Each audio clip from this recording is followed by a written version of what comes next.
Good morning, good afternoon, and good evening. Welcome to Chris is Talking, and this is your weekly manga chapter review of One Piece, and this is for One Piece chapter 822, Descending the Elephant. Sorry, this is a day late. Basically, I was busy. Not even gonna lie, I had a few shit to do, but it's happening. It's happening. I'm doing this right now, so let's go.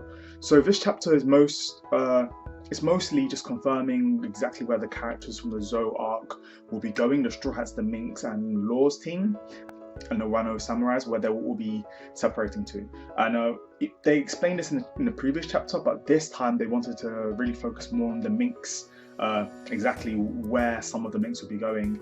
And that was fairly interesting. I didn't know the Minks were that close to the Straw Hats, but I think the Minks are really that in depth to the Straw Hats.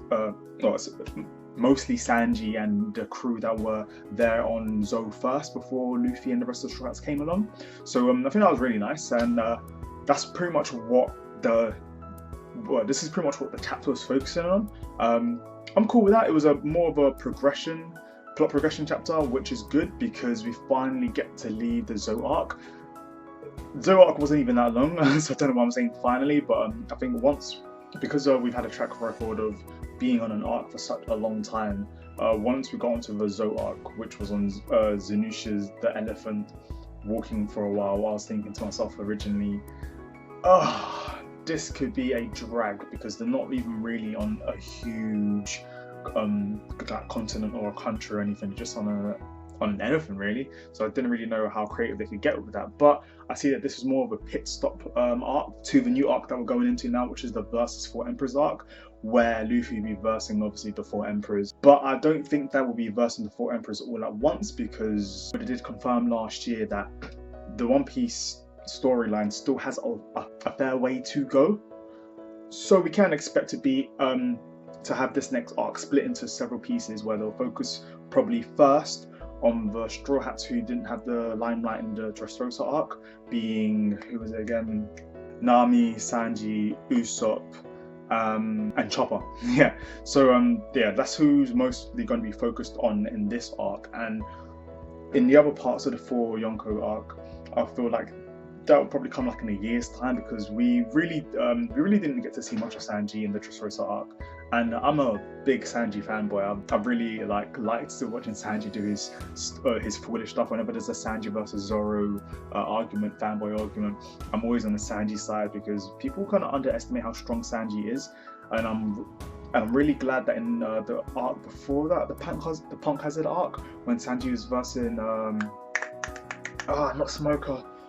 Sanji was versing Virgo, and then you actually saw Virgo, who's a master of full body armament haki, was being held back by Sanji, who's third in the Straw Hat crew. So like, people don't understand how strong Sanji is. Sanji is OP. So I'm happy that this is the year of Sanji. So we're going to be the Straw Hat's going to go collect Sanji, save Sanji. I don't know what it's going to be. I don't like saying save, but they're going to go save Sanji, or to see exactly what's going on, and that's that. One thing I really liked about this chapter as well was that there was quite a lot of character development with some of the Straw Hats. For example, Frankie mentioned that he could make Dendenmuchi out of the snails that were in a forest when Robin was explaining that how they're going to communicate, because they need to communicate. The Straw Hats are going to be split apart. How are they going to be talking over the seas? So Frankie said he can make the Dendenmushi fairly easily as well. I thought that was pretty interesting.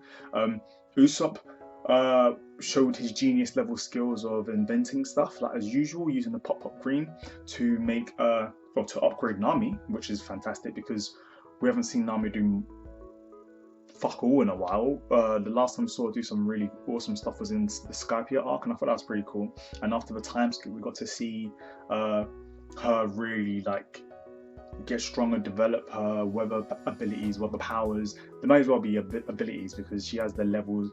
She has the skill of the devil fruit user now, which is pretty cool.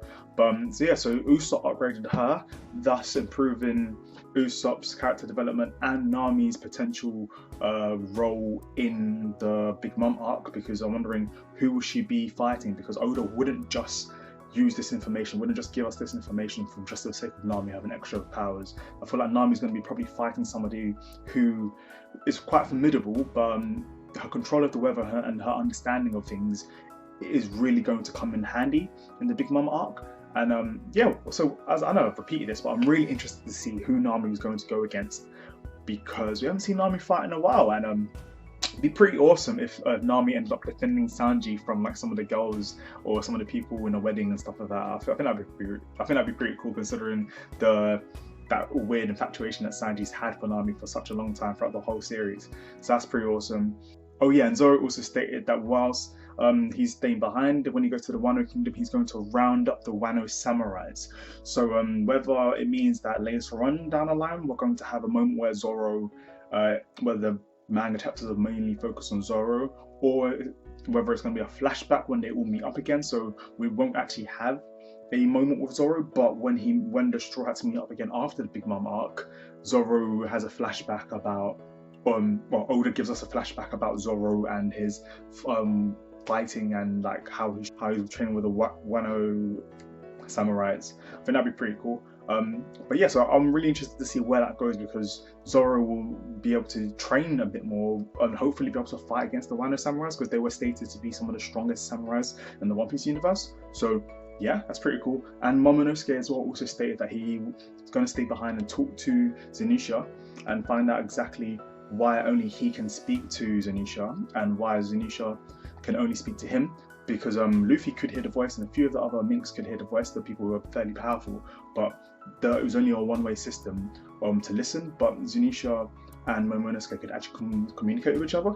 That's pretty awesome. I'm pretty excited to see exactly how that's going to pan out and what information or what secrets Zenitsu gives to Momonosuke. Unfortunately, I don't think we'll be given that information anytime soon, but it would be pretty cool when we do end up given that, whether it's a year or 2 years down the line. The secrets that Zenitsu might have something to do with Raftel, or maybe Zenitsu's looking for Raftel. Zenitsu's been walking around for thousands of years, so Zenitsu's seen a lot of the Grand Line, you know, a lot of like everything in the One Piece universe, and won't just be taken down that easy. So as well as Zenitsu having loads of information, Zenitsu is also a formidable ally.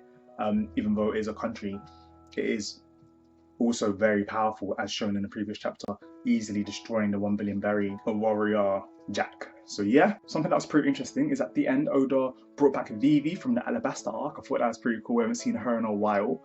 And she's on her way somewhere. I believe that she's on her way to Big Mom's wedding. And if so, this could mean that Oda's foreshadowing that if shit does go down, Luffy won't be alone. There may be many people that Luffy has made friends with over the whole One Piece series who will support him, who will back him up. Just almost like what happened in Dressrosa arc, where at the end he ended up having everyone rise up against him, against Doflamingo. He can end up having that, or even more powerful, because it's over the whole One Piece story, not just random people he's met in Colosseum, supporting him, with very powerful political figures, or even just powerful people could just be supporting him. I'm excited to see Marco the Phoenix come and support Luffy and the Straw Hats in the future, hopefully to fight against Kaido, or not Kaido.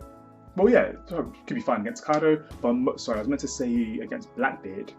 But I don't know, a part of me thinks that maybe, it's only like 10%, so don't quote me on this, but if it's true, I said it first, maybe Marco the Phoenix could end up being a huge ally to Luffy's crew, because Marco knows how Blackbeard fights. Marco knows how Blackbeard fights with both devil fruits, the Quake fruit and his dark fruit. I don't know, I forgot what fruit is. Please, no hates. But yeah, no, we don't know how Blackbeard fights with these fruits. Whereas in Marco, not only did Marco lose against Blackbeard, he lost pretty badly, and Marco's no punk. Marco held his own in the war. When he was fighting against Kizaru, he kept up with Kizaru. His healing ability was fine. He could fight against Akainu. So what does Blackbeard have? How is Blackbeard rolling to be able to defeat him so easily? And if he can do that, does that mean that Blackbeard will be able to defeat Dragon and the rest of the Revolutionary Army? So yeah, so many things I'm excited for. This was a great chapter. A lot of setup, a lot of plot progression. the end of the Zou Arc, which is pretty cool, and the beginning of the Versus 4 Emperors arc, which I'm pretty excited for.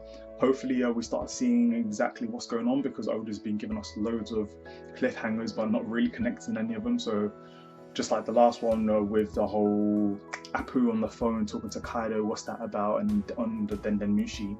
So yeah, overall I'm excited. I really like this chapter. This is a cool chapter.